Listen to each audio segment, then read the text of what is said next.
Hey, what's up, guys?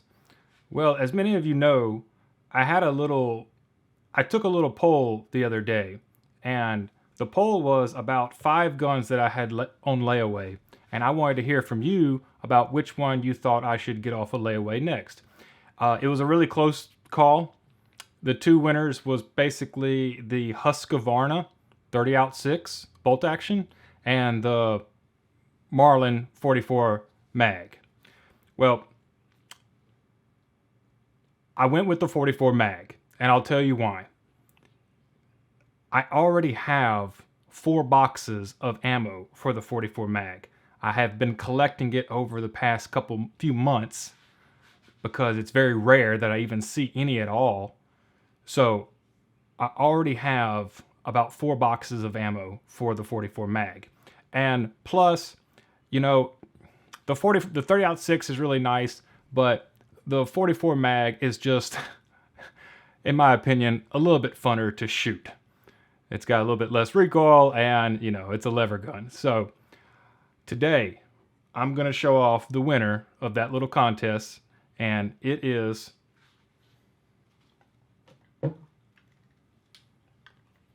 the Marlin 1894 44 mag.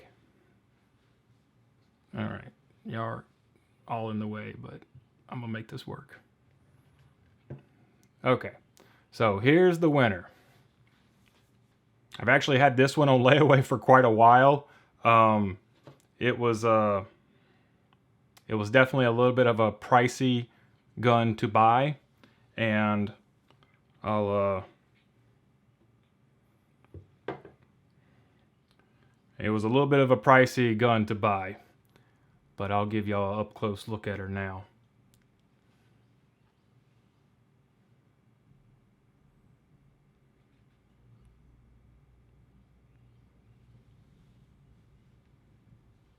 You're so silly.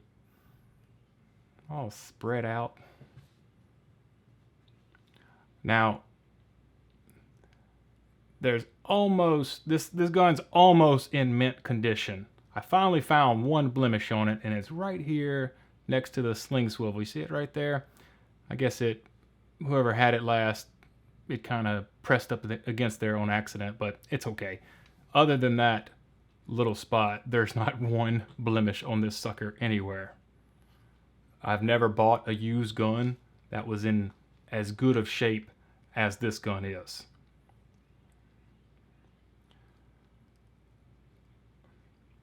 Now, when I bought it, I ran the action. I always run the action on these lever guns when I see them.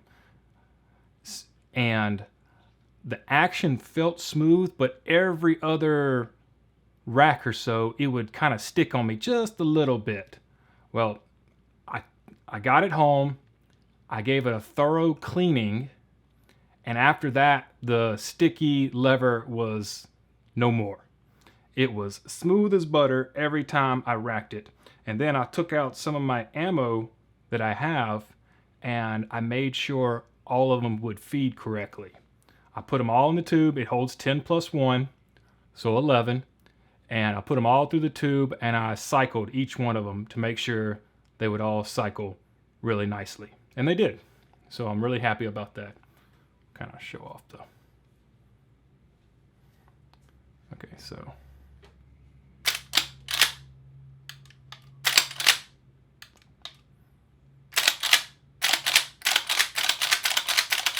there you go. You can't ask for much more than that.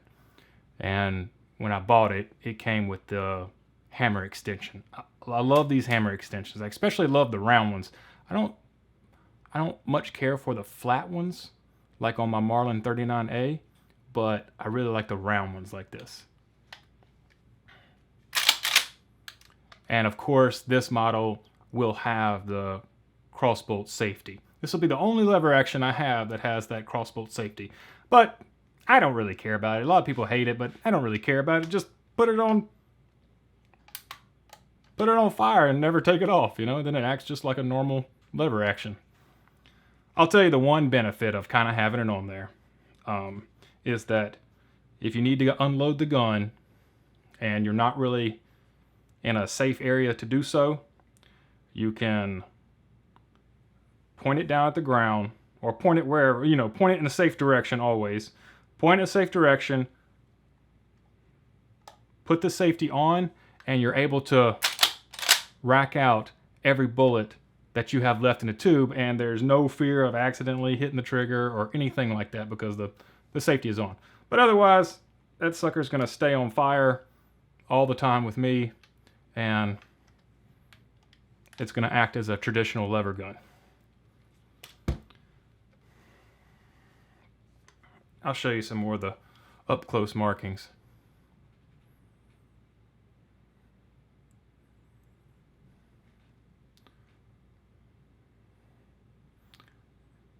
It's got the Marlin Firearms Corporation, North Haven, Connecticut, USA. Model 1894, 44 rim mag or 44 special, which I never see any of at the store. And it's got the official JM stamped barrel. Now, this wood finish, it looks really nice to me. I thought it was walnut, but I might be wrong about that. It might be birch, and this is walnut finished. But to me, it's got a great look to it. I can see all the grain, and it looks really nice to me. I'm thinking it's walnut, but I'm not 100% sure about that. It may be walnut finished. Either way, I'm happy with it. It's functional, it looks good, and I'm really happy with it. And of course, we got our Marlin bullseye right here.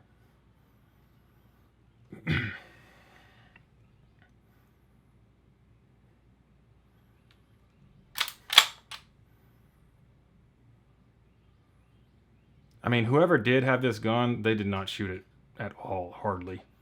I see very little wear marks on it. I mean, everybody that has a lever action knows that when you load a certain amount of rounds through the side gate, it'll kind of start wearing on your side gate right there, and you'll see some little bit of worn material, but there ain't none on this one. So whoever had it didn't shoot it very much.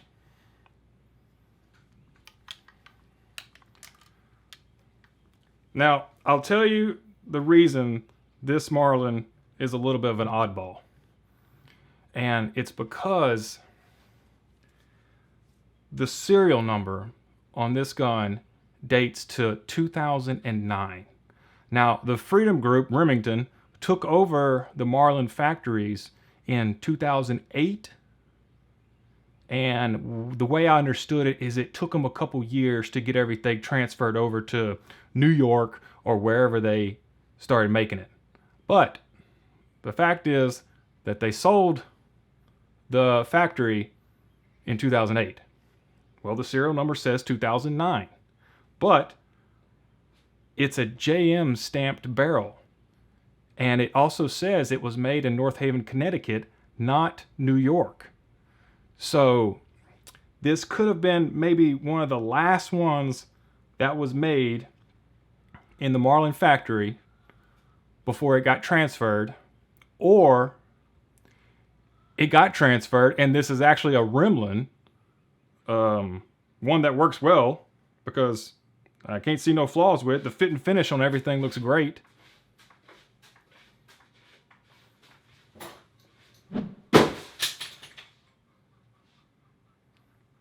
The fit and finish on it looks great, so I can't say for 100% sure if it's a Remlin or it's just one that they had a lot of barrels already marked with the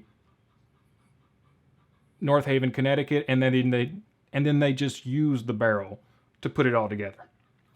So it's a little bit of an oddball. I'm not sure. I didn't really want one of the Freedom Group Remlins, because in the first couple of years they were kind of shady production and you didn't really get good quality guns coming from them. But so far, as far as I can tell, again, I'm gonna let y'all look at the fit and finish and you tell me, does this look like a gun that Remington put together in the first years of their manufacturing? I mean, I've seen bad fit and finishes on some lever guns before, but this one looks good to me. The sight's nice. You can kind of tell where somebody had a scope on this thing. You see the marks? But the front hood is good. It's no wiggle. The screws are tight. I've checked all the screws already. So is this one underneath here. And I don't know, guys. This just seems like a well put together gun at the moment. It don't seem like it's one of those poor quality control remnants.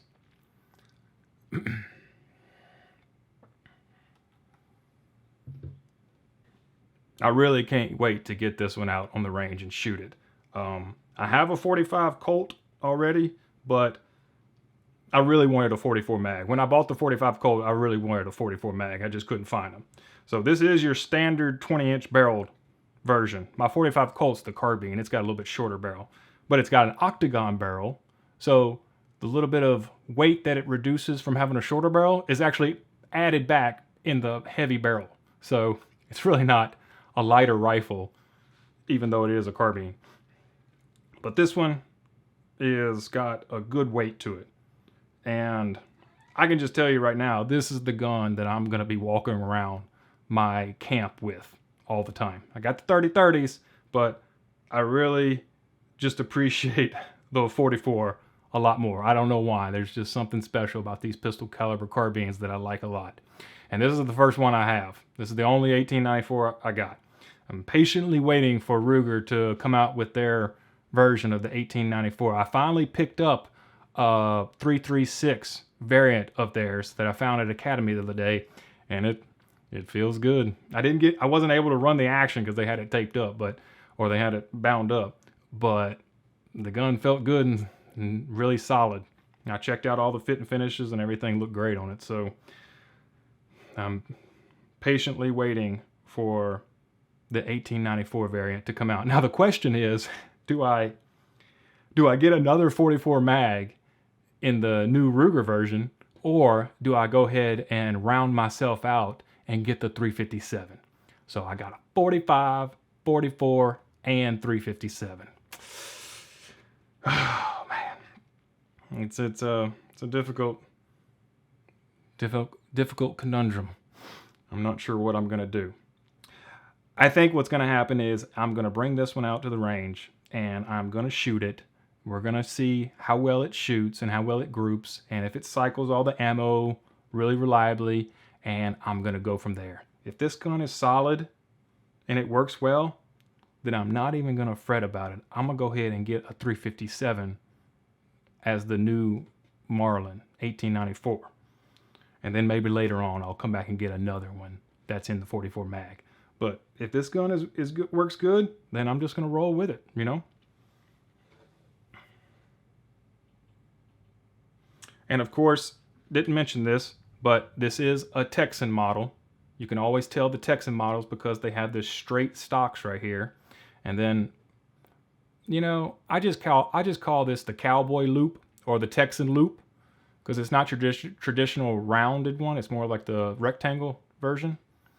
And I like them. They work fine. They fit my fingers pretty good.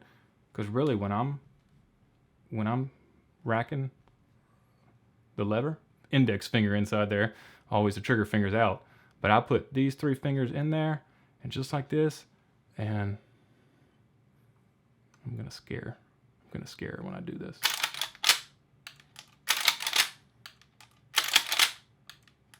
Okay, I'm gonna dry fire it one time for the video, but don't get used to this because I don't like dry fire in my lever actions.